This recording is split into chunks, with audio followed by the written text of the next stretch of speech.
All right, so it's 1 o'clock on the dot now, everyone. Thank you very much for coming along, and let me introduce Kyle Swain. He is our LPC Cresa Retail Director for Australia and New Zealand, an expert in the field of retail leasing, and I'll let him take everything away. Okay, thanks, Beck. Good afternoon. We only have 15 minutes, and there's a hell of a lot to cover in that 15 minutes. So a lot of what I cover will be pretty high level. We'll just bring up an overview of what will be covered.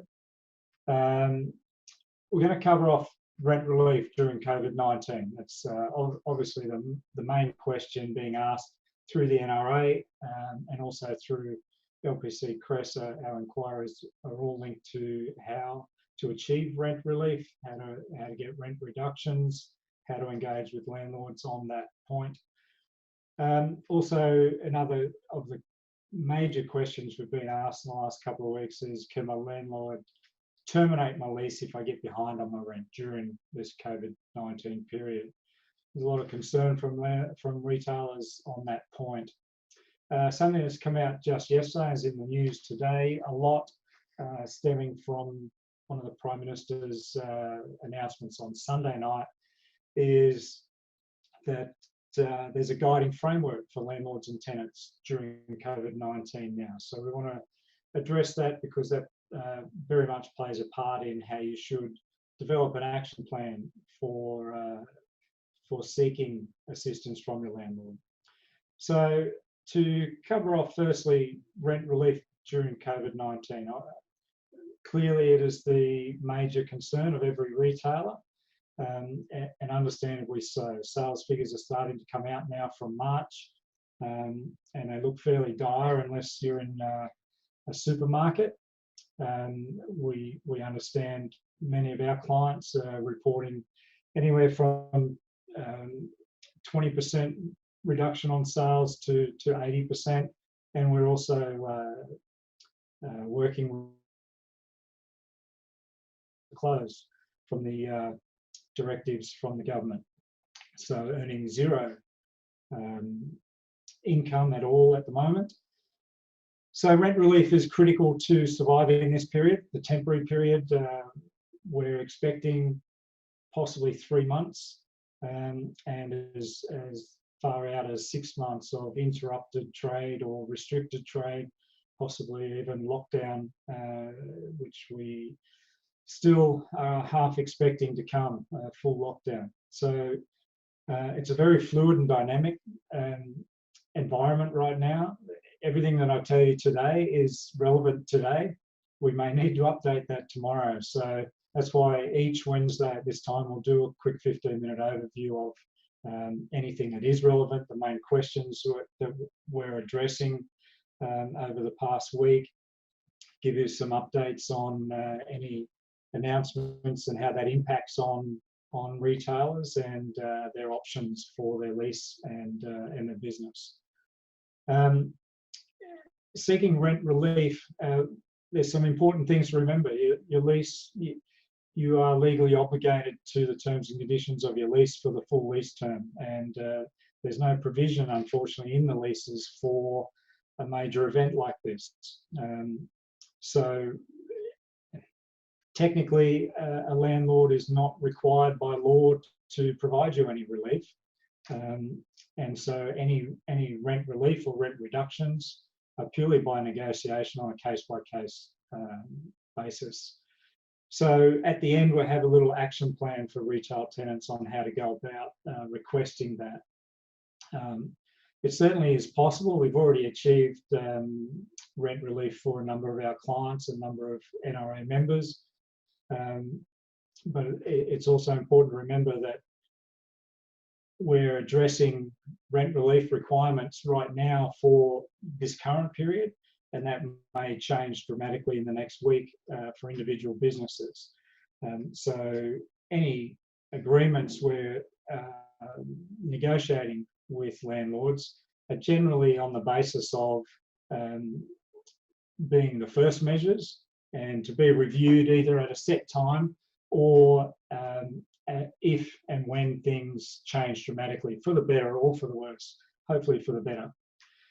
The big question being asked by a lot of retailers who are just unable to manage their full rent this month, as of today, April 1st, there's a lot of rent needing to be paid. And we're being asked a lot whether landlords can terminate their lease if they fall behind. Payment of rent is what you call an essential term in a lease, and we want to avoid breaching any essential terms if at all possible.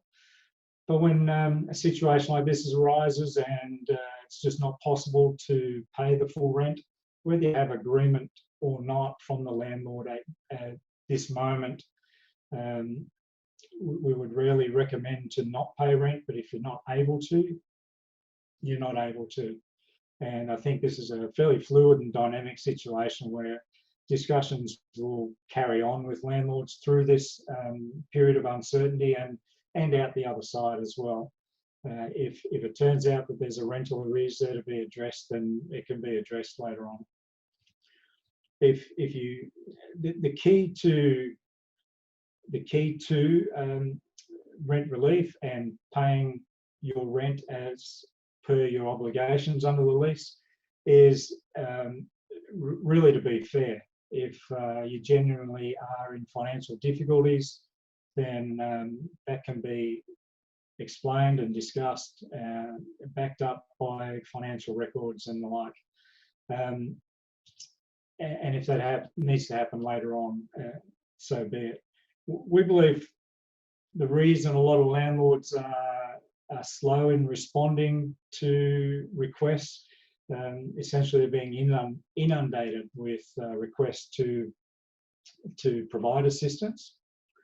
And just like tenants, the landlords are waiting to see if there is any government initiatives, government assistance put in place for landlords' costs, moratoriums on their own banking fees, loan repayments. There's talk about land tax moratoriums and things like that to ease the burden a little bit.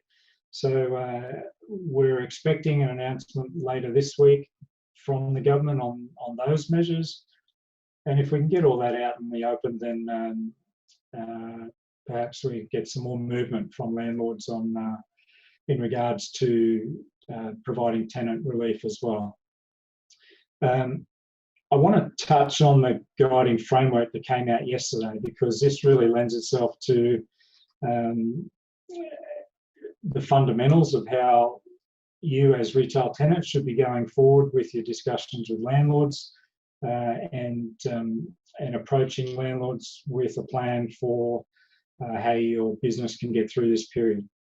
The guiding framework, as I said, was based on the Prime Minister's announcement on Sunday night of essentially a set of principles that the National Cabinet had come up with based on advice and feedback from industry specialists and so on. The key stakeholders, the key retail bodies, the National Retail Association, the Australian Retail Association, the Pharmacy Guild representing tenants, and the Shopping Centre Council of Australia representing landlords have had significant meetings on Monday and Tuesday following that announcement, and they've put some framework around those 7 key principles, and they've agreed and signed off on those principles as a means of moving forward with leasing practices between tenants and landlords over the next period during COVID-19 on a temporary basis. And the hope is that these principles will be picked up as a code of practice that is adhered to nationally and possibly treated with as regulatory standards to implement it as a part of the Act in each state and territory, perhaps. But as an immediate measure, those signatories have signed off on the principles that do provide some protections and some guidelines for how landlords and tenants need to interact. if you want to go to the LPC Cresa website, I've written an article on there that you can find on the website that gives a nice explanation of the 7 principles. But some of the key ones in there include the temporary moratorium on eviction for non-payment of rent. So to answer the key question, can your lease be terminated for getting behind on rent? Under these principles that have been signed off between landlords and tenants, essentially no, not on debt that's incurred during the COVID-19. There'll certainly need to be a moratorium on any termination or recovery action during this period, but it will need to be addressed at some point later on. And the concern with that is that we don't expect trade to return to pre-COVID-19 levels immediately upon any restrictions being lifted. Many retailers are forecasting a sales decline of around 50% in the financial year following COVID-19 compared to pre-COVID-19. So it would clearly be a very difficult situation to repay an arrears amount in the period after COVID-19. And that's the concern with landlords offering rent relief that needs to be paid back within a 3 or 6 month period after the restrictions are lifted. Other principles, the tenants and landlords are being encouraged to agree on rent relief or temporary amendments to leases, and they can be put in place quite quickly, obviously by negotiation. And there's one of the clauses, or one of the principles, is that a lease may be terminated if the tenant is in significant financial distress during the COVID-19 or as a result of the COVID-19 restrictions and impact on trade. Now, the signatories don't fully support that position. Obviously, the peak bodies want to keep businesses in leases and encourage landlords and retailers to work together to make sure that happens. The big risk for the retailers and landlords, obviously, is that there will be a lot of empty shop fronts come September, October this year if retailers are unable to see their way through this next couple of very difficult months. So it's crucial to be working together. We don't see any benefit to landlords to take a hardline approach now. And we have seen plenty of hardline approaches so far, but we don't see any benefit to landlords to take that approach if the shop's not going to be reopening and fulfilling its lease obligations after COVID-19. I think what I want to do is spend the last couple of minutes quickly going over some action steps that I've prepared for you, and this calls into play the principles, as well as just gives you a practical step-by-step approach. If we go through those quickly, what you need to do, and there's a lot of stress between landlords and tenants right now, you really, as a tenant, as a retailer, you need to start thinking of your landlord as a key stakeholder in your business right now. They're crucial to your survival and to your success on the other side of COVID-19. You need to include them in your planning and in your discussions around this period and the period following this. We suggest that you engage with your landlord today, particularly seeing as rent was due for most retailers today, the first of the month. Some of you may or may not have been able to pay all or any of that rent. The worst thing you can do is not communicate with your landlord around that. So please engage with your landlord today and engage regularly on a daily basis, initially on a weekly basis. They may have updates for you as well, but please keep them informed of your performance, your trade, how you're tracking and what your needs are as a retailer. Not only around trade, but around the safety of your staff and customers, particularly in shopping centres which are remaining open. compile accurate performance data. That's one of the points, that if there's any negotiations on rent relief, you will be required to provide accurate performance data or sales data, P&Ls, last 12 months of trade, sales data from this past month, transaction numbers, things that can show exactly how much decline you've experienced in trade, and gives some understanding to the landlord of what level of relief is required or is valid. We always suggest that prior to seeking landlord assistance, you should take every other step possible. So please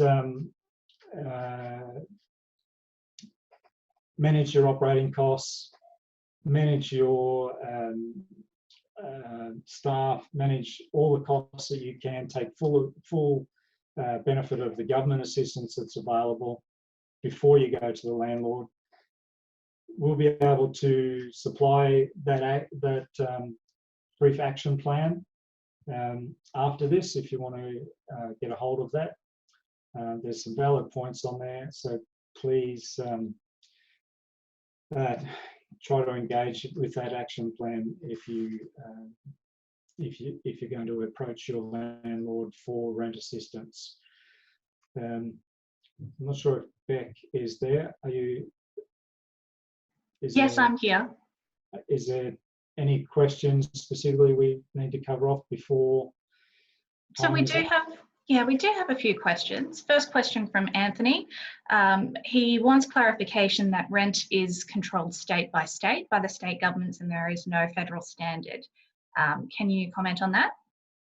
Yeah, rent is not controlled by state, but the legislation around leases is state by state. So there's the Act is different in every state. There's minor differences, so depending where you are. But that's one of the issues with trying to get government action nationally, because we saw on Tuesday last week, New South Wales Parliament actioned an amendment to the legislation in New South Wales, and it hasn't been adopted by other states as yet. So that is one of the challenges at the moment. We've also got a question from Michael. How do small landlords that rely on income from their investments to live daily respond with rent income ceasing? How do smaller, I think I got that. Look, there's no doubt landlords, like retailers, come in all types. We're dealing with mum and dad landlords, and we're dealing with large institutional investment, REITs and the like, and dealing with them are very different. We actually had one landlord reply to a request for rent relief saying, can you please pay all the rent because I'm using that rent money to support my son who's actually in hospital with coronavirus. So it just comes back to the point, treat your landlord like a key stakeholder in your business. A lot of them are in the same boat as the tenant. A lot of them rely on the income from that, and it really needs to be a joint effort to get both the landlord and the tenant through this really difficult situation. So you're going to get a different response and possibly different solutions from different types of landlords. Do we have time for one final question, Carl? I have time. From Suzanne, inquiring about a breach of lease if she closes to protect her staff, and if she could move to a smaller shop in the centre and still have 5 years on a lease. Two very distinct questions. One is directly related to COVID-19, and I think we've seen in the last week the number of larger brands that have chosen voluntarily to close their stores on health and safety grounds. The likes of everything from Freedom, Myer, 600 odd stores under the Premier brand, which include Smiggle and the like. All of those brands have chosen to close their stores for health and safety reasons, safety of their staff and customers. There's no doubt that there's probably a diminished trade situation there as well. But in that situation right at the moment,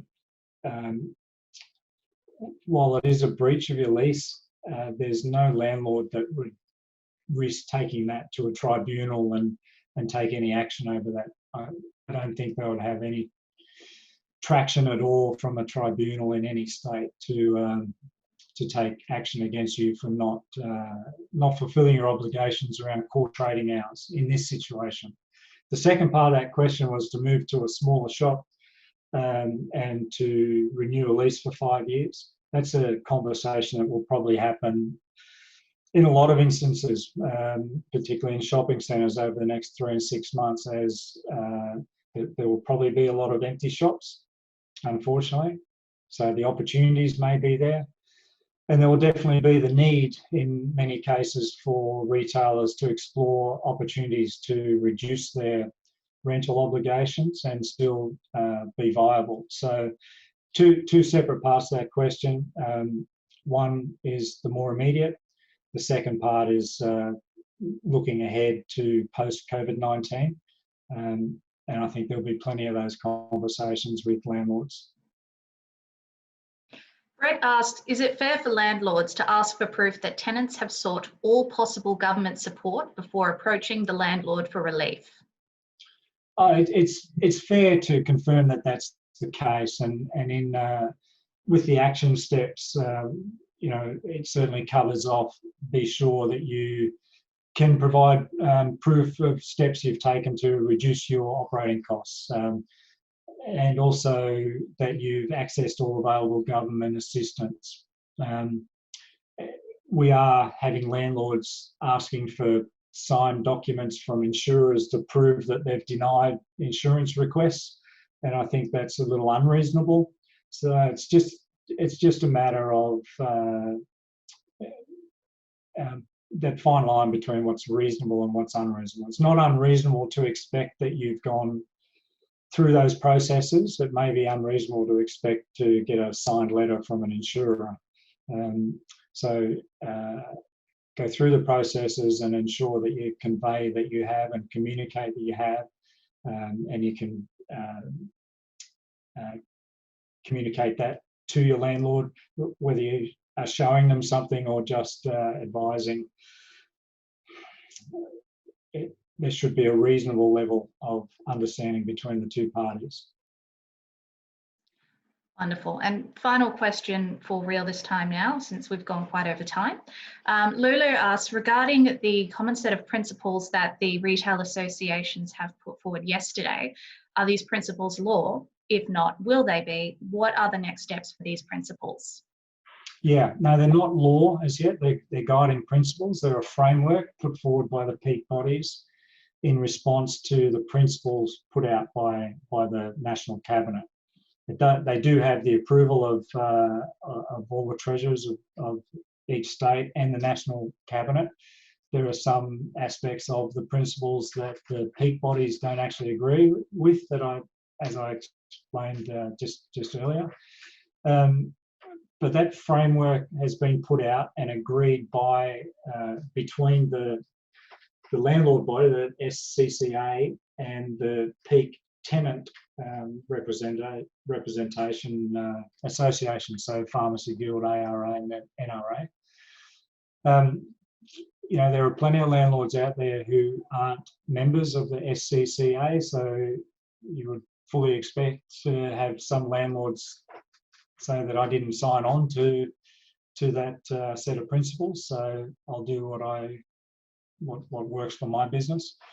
For them to become legislation, I think I've mentioned very briefly before that the hope is that they'll be used as guidelines or as a framework to progress to a code of conduct between landlords and tenants on a temporary basis at least. It wouldn't hurt if they were permanent.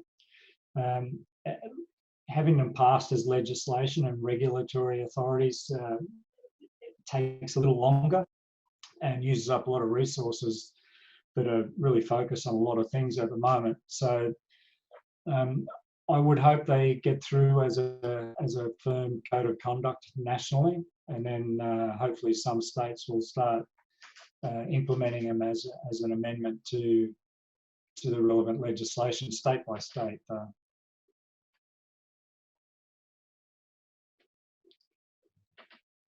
All right. So thank you very much, Kyle, for taking this time to sit down with us and talk through.